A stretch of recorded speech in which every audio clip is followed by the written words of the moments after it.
Welcome to Football with Cheese.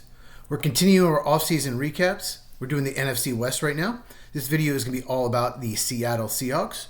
So make sure you are subscribed if you have not and hit the bell for notifications so you never miss one of my videos. The Seattle Seahawks finished 10-7 last year. They actually tied for first in the West with the Rams, but they lost a tiebreaker. So not only did they not make the postseason, win the division, they were the best team to not make the postseason. It's one of the worst spots to be in. You pick 18th in the draft, so you don't pick high, and you don't get a playoff game. So that's what happened with Seattle last year. Big reason why they didn't win the division: 3-6 at home, 7-1 on the road. Very strange. You almost never see splits like that, especially Seattle, home of the 12th man. They're supposed to have one of the best home field advantages in the NFL. They actually won their first two home games. They beat Denver, and then they beat Miami. So they lost 6 of their last 7 home games to end the season. That is crazy. I would never have predicted that.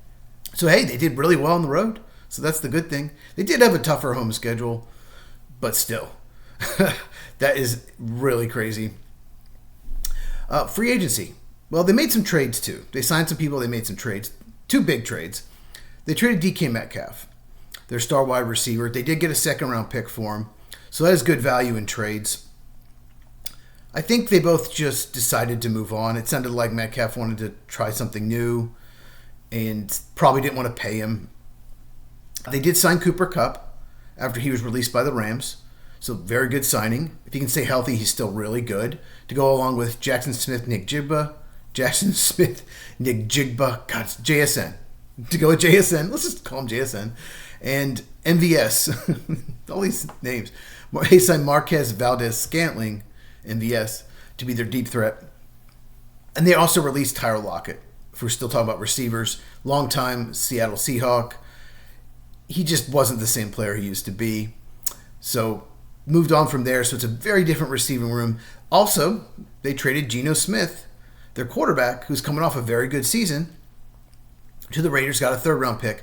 So what Seattle was doing was basically adding draft capital and signing free agents to fill those roles, because they did sign Sam Darnold to play quarterback.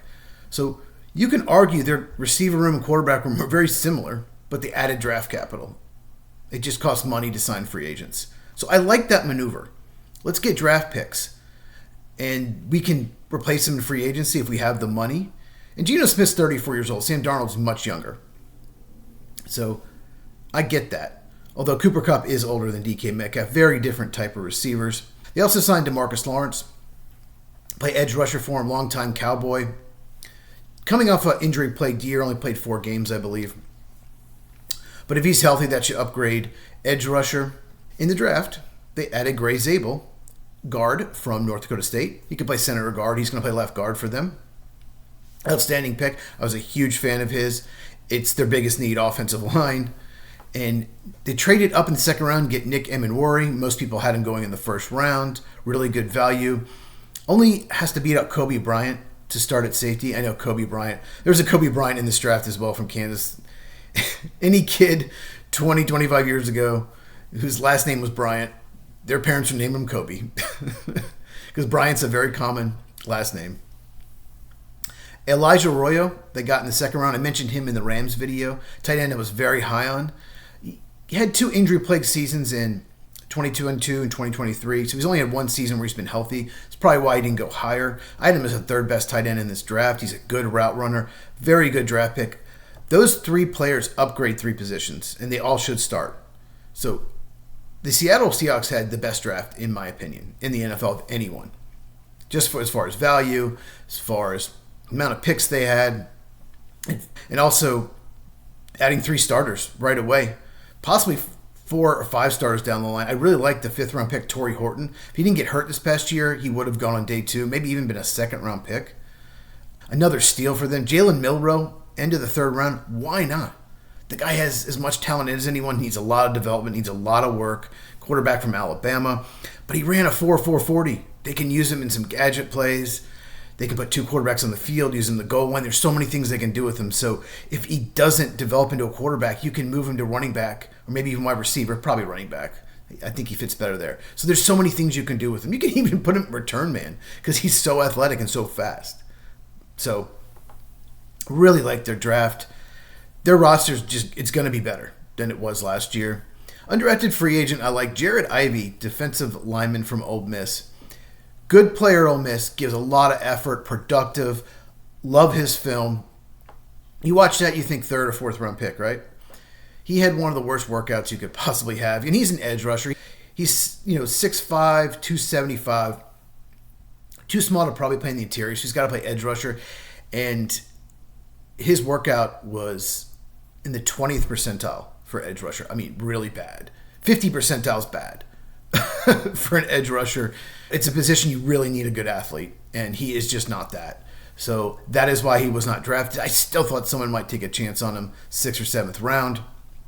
But I think he's got a chance to make the roster just for his effort. He's good against the run. He could play some early downs. Maybe move inside on pass rush downs. At worst, he's probably on someone's practice squad for at least a few years. Who are their important players? I said this earlier. They signed Sam Darnold in free agency. Sam Darnold had a really good season. The best by far in his career. He's bounced around. This is his 5th team now. But he really struggled against the Lions to end the year and in the playoffs against the Rams. He looked terrible. The old Sam Darnold came back. The one that really breaks down when he gets pressure. His decision-making accuracy just completely abandoned him. So they only signed him 3-year deal.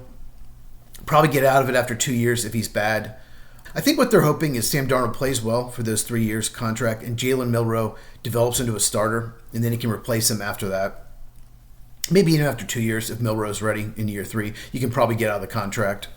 Also, Kennard Walker, no one really talks about him, but he's a really good running back when healthy. I think he's a top 10 running back in the NFL. Charles Cross, their left tackle, had a breakout year, one of the better pass-blocking left tackles in the NFL. They have Cross and Zabel on the left side. That's outstanding on the offensive line. The rest of the offensive line, we'll get to that in a second. Leonard Williams, defensive tackle. Been one of the best defensive tackles in the NFL since he came into the league, 8 or 9 years ago, something like that. No one really talks about him. Then I got to mention Devin Witherspoon, the corner. I'd say he's a top 10 corner in the NFL. Definitely one of the best run-stopping corners. So those are important players. Most questionable thing about the team, obviously the cornerback turnovers, a little questionable. They got 3rd-round pick for Geno Smith. We've talked about Geno Smith in the Raiders video. He is not good in the red zone, and he's not good when he's got a lot of pressure, but great outside the red zone and great when you have a clean pocket. So, really good year for Geno Smith. Sam Darnold, like I just said, just fell apart into the year. What worries me about Darnold here is the Seattle offensive line, and that's the other questionable thing. They are great at left tackle, great rookie at left guard. Center is below average. Right guard is below average. Average at right tackle, Abraham Lucas. But is he healthy? He only played, I think, 7 games last year. He missed most of the first half of the season. And when he's out there, I think he's just about league average, right tackle. So the right side of the offensive line, center, right guard, right tackle, very questionable. If they cannot hold up in pass protection, I don't know what's going to happen with Darnold because he really struggled late in the year when he had pressure in his face constantly because Minnesota offensive line really fell apart. So the offensive line and how Sam Darnold handles it if they struggle will be the deciding factor if they're competing for the division or they're in last place. It could go either way. I could see them winning 11 games, winning the division. I could see them winning 7 games and finishing last. Based on the draft, their roster is more talented, but it is younger. So that is Seattle. When I do my NFC West preview in a few months, most teams I kind of have an idea where I'm going to put them. I know I'm probably going to put the Rams first. So Seahawks will either be 2nd, 3rd, or 4th. And they were 2nd last year. I don't know. You can make an argument all 4 NFC West teams are going to be better. But they can't all win the division. So comment down below. What do you think of the Seahawks offseason? Do you like their draft as much as I do? How many wins do you think they're going to have? If you like this video, give it a thumbs up. Really helps the channel out. Share those with anyone who loves football so we can grow football with cheese. Check these out if you have not. And I will see you in the next video all about Arizona Cardinals.